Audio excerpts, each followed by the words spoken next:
नमस्कार मित्रांनो, माझं नाव आहे डॉक्टर निलेश पाकले आणि आज आपण चर्चा करणार आहोत इन्फॉर्मेशन टेक्नॉलॉजीच्या स्टॉकबद्दल.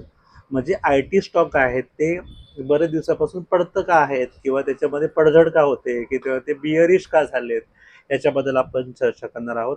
तुम्ही जरी गुगलवरती सर्च केलं की I T stocks are falling, तरी पण तुम्हाला याच्याबद्दल माहिती मिळेल की हे Infosys, T C S, Wipro, S C सारखे स्टॉक आहेत ते का पडत आहेत.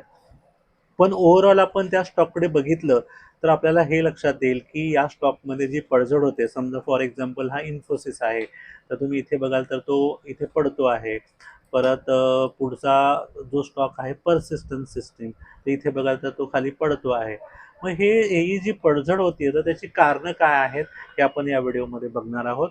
तर सगळ्यात पहिलं कारण आहे की आपल्या आता मध्येच सबमिट झालं एक ए आयचं आपल्या इंडियामध्ये. तर ए आय म्हणजे आर्टिफिशियल इंटेलिजन्स जे आहे त्याचा एरा सुरू होतोय. तर याच्यामध्ये कसं आहे की जे ट्रॅडिशनल आय टी कंपन्या कशा काम करायच्या की त्याचे ऑफिसेस असायचे, तिकडे मग कोडिंग व्हायचं, त्याचं टेस्टिंग व्हायचं किंवा ते त्यांचं मेंटेनन्स बघायचा, सपोर्ट बघायचा, हे सगळं जे आहे ते आय टी कंपनी करायच्या. मग आय टी कंपनी हे काम करतात त्यामुळे त्यांना त्याच्यातून पैसे मिळायचे किंवा रेव्हेन्यू मिळायचा. पण आता असं झालंय की हजार माणसाचं काम एकच मशीन करते, आर्टिफिशियल इंटेलिजन्स करतंय. तर इतर लोकांची काही गरज नाही. म्हणजे जे मॉडर्न टेक्निक्स आहेत ते आता ओव्हरकम व्हायला लागलेत. ट्रॅडिशनल ज्या काम करण्याच्या पद्धती होत्या त्याच्या भीतीमुळे एक असं वातावरण तयार झालंय की आता जे आय टी स्टॉक आहेत त्याच्यामध्ये काय आता इन्व्हेस्ट करण्यासारखं राहिलं नाहीये, असं लोकांना वाटतंय. दुसरी गोष्ट असं आहे की ज्या लोकांनी स्टॉक मार्केटमध्ये आय टीमध्ये इन्व्हेस्टमेंट केली होती, म्हणजे जे पण मोठे लोक आहेत जसे एफ आय आयज आहेत, ज्याला आपण फॉरेन इन्व्हेस्टर्स म्हणतो, त्यांना काय वाटते की आता हे थोडं सस्पिशियस सेक्टर झालंय. तर आणि ह्या सेक्टरचं ऑलरेडी ओव्हर व्हॅल्यू झालंय किंवा त्याचं एक व्हॅल्यू अशी तयार झाली आहे की ती आता आपण प्रॉफिट बुक करू शकतो किंवा इथून आपण पैसा काढू शकतो.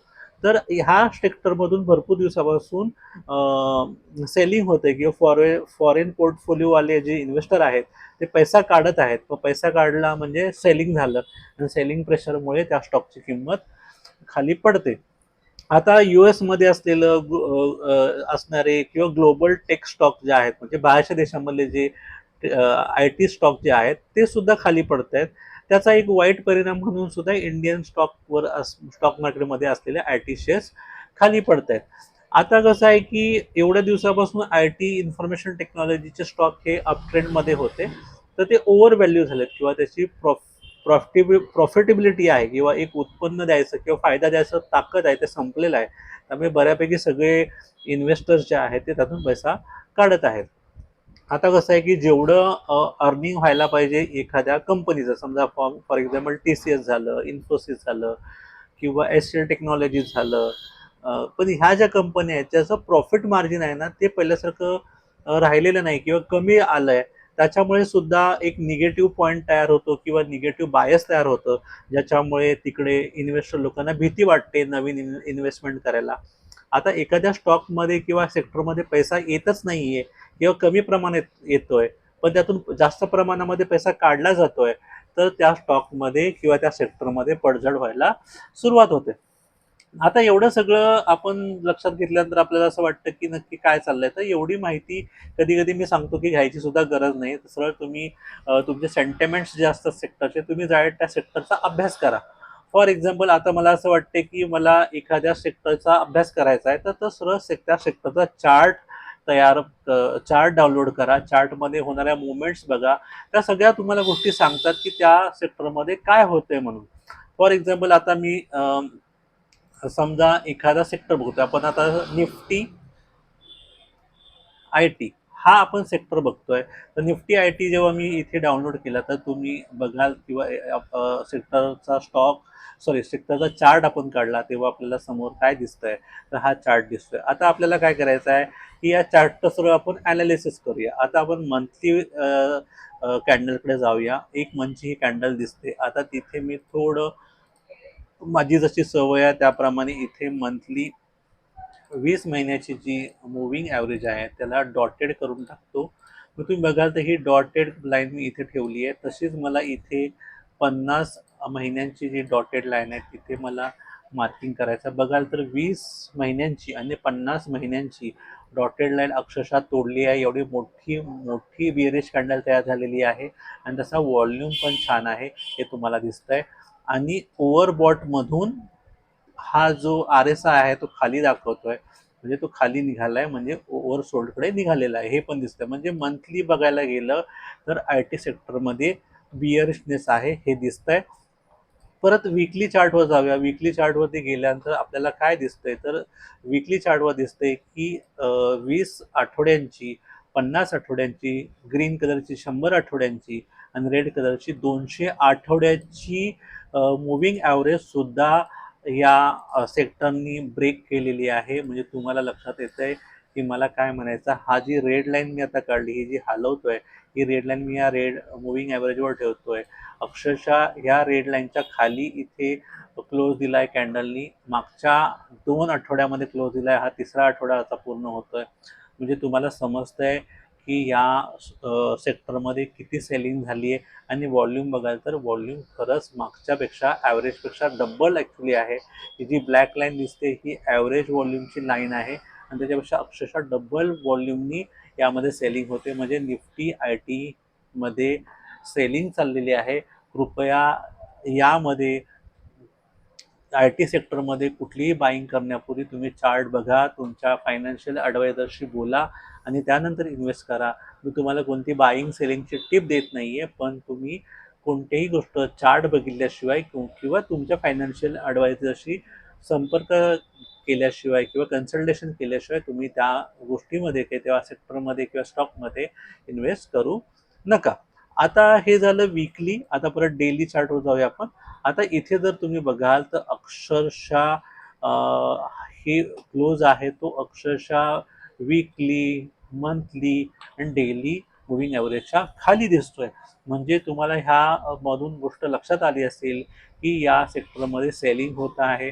आता मी मागच्या वेळेस जे तुम्हाला एक कंटेंटमध्ये दाखवतो की तुम्हाला मी एक इंडिकेटर शिकवला होता, त्याचं नाव आहे एडीएक्स इंडिकेटर. हा एडीएक्स इंडिकेटरचा व्हिडिओ तुम्ही जरूर बघा.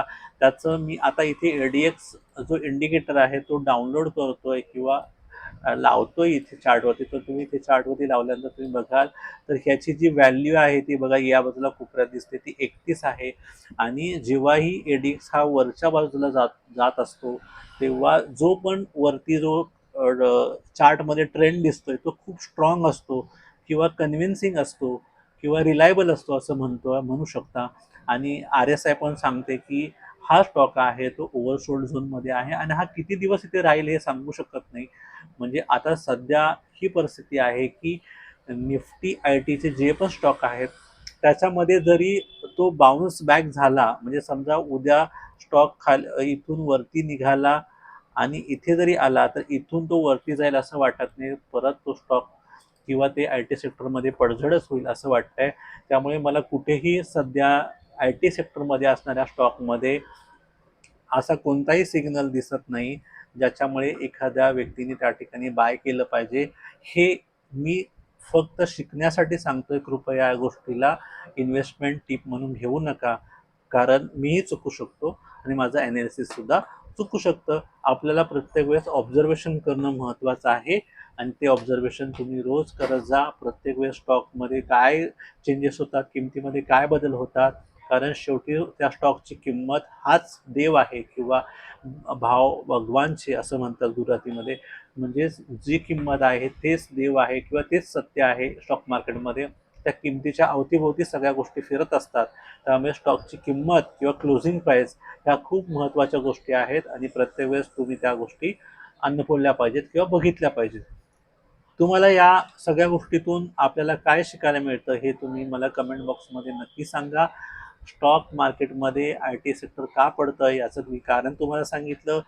त्याचं कारण प्रत्येक वेळेस किंवा कुठल्याही सेक्टरमध्ये का पडझड होते याची कारणं शोधायला तुम्हाला कठीण वाटत असेल तर सगळ्यात महत्त्वाचं म्हणजे त्या सेक्टरचा तुम्ही चार्ट बघा आणि चार्टचं ॲनालिसिस बघा आणि म्हणजे तुम्हाला कळेल की त्या स्टॉकमध्ये काय गडबड होते. आता हे तर झालं आपण मुव्हिंग ॲव्हरेज प्रमाणे किंवा त्याप्रमाणे पाहिलं. चला आता आपण काय करूया, या मध्ये असणारे सपोर्ट रेजिस्टन्स काढूया किंवा ट्रेंड लाईन काढूया. आता मी हा सगळ्यात शेवटचा लो घेतला परत इकडे इकडे टच केलं ह्या लोला, शेवटच्या लोला, आणि ही लाईन काढली, तर अक्षरशः तुम्ही बघाल तर हे हा सुद्धा जो सपोर्ट आहे ब्लॅक लाईनचा तो सुद्धा तोडलेला आहे. आणि परत जर हा आय टी सेक्टरमध्ये बाउन्सबॅक झाला तर तो बाउन्सबॅक कुठून होऊ शकतो हे पण आपण इथे ड्रॉ केलेलं आहे. त्यामुळे ह्या ज्या लाईन असतात किंवा हे क्रुशियल जे पॉईंट असतात हे लक्षात ठेवा.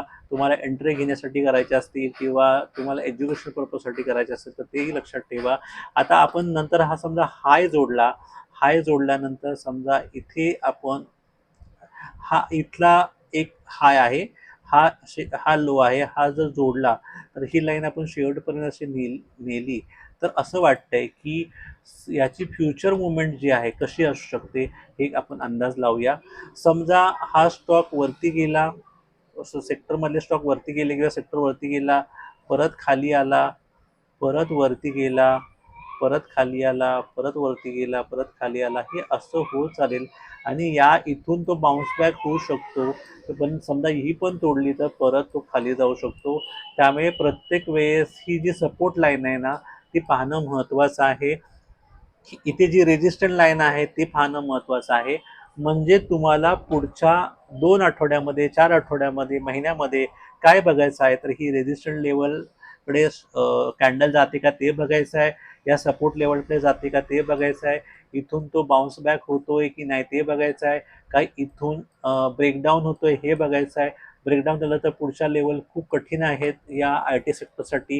ह्या सगळ्या गोष्टी तुम्ही स्टॉकच्या चार्टवरती किंवा सेक्टरच्या चार्टवरती ऑब्झर्व करणं महत्त्वाचं आहे. तुम्हाला सांगतोय ते तुम्ही ऑब्झर्व करा.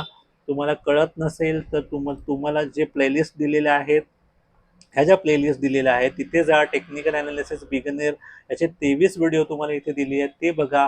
तुम्हाला सगळ्या गोष्टी कळतील. पण तुम्हाला अभ्यास करण्याची, चार्ट बघण्याची सवय असायला हवी. तुम्हाला त्या गोष्टी शिकण्यासाठी वेळ द्यायला हवा. कारण वेळ दिल्याशिवाय, अभ्यास दिल्याशिवाय आपल्याला कोणतीही कला अवगत होत नाही.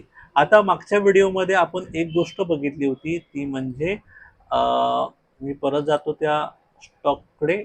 आपण जो मागच्या वेळेस व्हिडिओ बघितला होता तर त्याच्यामध्ये मी हां G P I think GPPL हा स्टॉक बघितला होता. तर या स्टॉकमध्ये मी राऊंडिंग बॉटम हा राऊंडिंग बॉटम पॅटर्न इथे टाकलेला आहे तो बघा. त्याने चांगला इथे रिस्पेक्ट केला आहे. म्हणजे उद्या हा स्टॉक साधारणपणे 173 ते 175च्या आसपास पडू शकतो आणि परत तो बाउन्स बॅक होऊ शकतो. ह्या ज्या लेवल आहेत ह्या तुम्ही फक्त एज्युकेशन पर्पजसाठी बघा. मी व्हिडिओमध्ये सगळं मेन्शन केलेलं आहे. हा पूर्ण राऊंडिंग बॉटम पूर्ण तयार होतोय का ह्या गोष्टीकडे ऑब्झर्व करा. कसे स्टॉक सिलेक्शन करायचे, कशा लक्ष द्यायचं हे मी मागच्या व्हिडिओमध्ये बघितलं आहे. तुम्हाला मी एवढंच रिक्वेस्ट करेन की राऊंडिंग बॉटमचा व्हिडिओ आणि त्याच्या आधीचा एडिएक्सचा व्हिडिओ जरूर पहा. म्हणजे तुम्हाला या गोष्टी कळतील. निफ्टी आय टीमध्ये मी का हे एडिक्सचं लावलं आणि एडिक्सचं इंडिकेटर लावल्यानंतर काय त्याचा मिनिंग आहे हे तुम्हाला कळेल. मला वाटते बऱ्यापैकी तुम्हाला समजावून सांगितले. काही शंका असली तर कमेंट बॉक्समध्ये रिप्लाय करा. तुम्हाला हा व्हिडिओ आवडला तर लाईक करा, नाही आवडला तर डिसलाईक करा. कोणत्याही मित्रमैत्रिणींच्या ग्रुपमध्ये किंवा फॅमिली ग्रुपमध्ये हा व्हिडिओ शेअर करा म्हणजे त्यांच्याजवळ ही माहिती पोहोचेल. Thank you very much.